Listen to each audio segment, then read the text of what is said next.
Hello Angel, దేవుడి నుండి భూమికి దిగి వచ్చిన దేవకన్యలాగున్నావే. ఇంతకీ ఎవరి కోసమే అంత ఆశగా ఎదురు చూస్తున్నావు? మన శిక్షణుడి కోసమా, నాలాంటి మగాడి కోసమా? ఏ మిస్టర్, ఇంతకీ ఎవరు నువ్వు?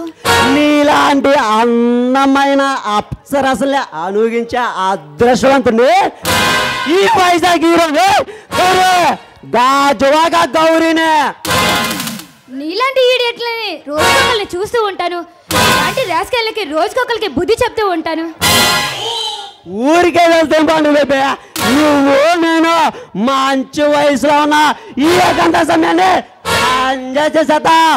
ఏమంటావ్? ఏమంటానా? అదేదో నీ పిల్లలకి చెప్పుకోరా, బాగా ఎంజాయ్మెంట్ కుదురుతుంది. అంతేగాని కనిపించిన ప్రతి ఆడపిల్లకి ఇలా చెప్పావనుకో, చెప్పుతో కొడుతుంది. జాగ్రత్త. Cool cool baby cool. బాధపడతావు దానికి. కావాలని చెప్పా, కావాలని తెస్తా అని చెప్పా. నీకన్నా వెళ్తా, నేను కాపాడి అడుగుని వెళ్తా. Come on baby. రే, నీకు కావాల్సిన దొరికిన ఆడవాళ్ళు వేరే చోటు ఉంటారు. వెళ్ళి అక్కడ వెతుక్కో. అంతేగాని ఇక్కడ టైం వేస్ట్ చేయకు. నా దగ్గర పిచ్చి వేషాలు వేయకు. చూడు బేబీ, నీలాంటి కన్నె గులాబీలో నా కళ్ళల్లో పడితే నాకు కోరిక కలిగితే నాకు బానిసలు లొంగిపోవాల్సిందే. నా పడక మంచమెక్కి నా పొందుకోరాల్సిందే. రే, పిచ్చి పిచ్చిగా వాగేవంటే నీ కళ్ళు రాలగొడతాను. జాగ్రత్త. నేను కోరుకుంటే కోటలు ఎవరానైనా చిలకలూరే చిన్నదైనా పరిగెత్తుకుంటా వస్తారా? నువ్వే అంటే చేస్తున్నావు. రే, మర్యాదగా వెళ్తావా లేదంటే పోలీసులకు ఫోన్ చేయమంటావా?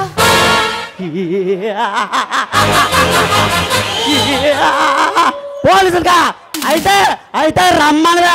ఆ పోలీసులే ఈ గౌరీ పేరు అంటే ఆ పోలీసు అయితే గుంటలో గోపులు పడుతుంది. అలాంటి వాళ్ళు నన్నేం చేస్తారే? రే, నా దగ్గరికి రావద్దు, నన్నేం చేయొద్దు. నిన్నేమి చేయకుండా వెళ్తే నీలోకి నన్ను ఎదవాంటిదే. అదే నిన్ను రేపు చేసి వస్తే నన్ను మగాడు అంటారు. ప్లీజ్ నన్నేం చేయొద్దు, నీకు దండం పెడతాను. ఎవరేసుకుంటేనే వదిలిపెట్టినా. ఏం జల్లాగున్నా నెల వదిలిపెడతానే. వచ్చిన దాని వదులుకోవటం ఈ గాజు గౌరికి అస్సలు ఇష్టమన్నదే రా.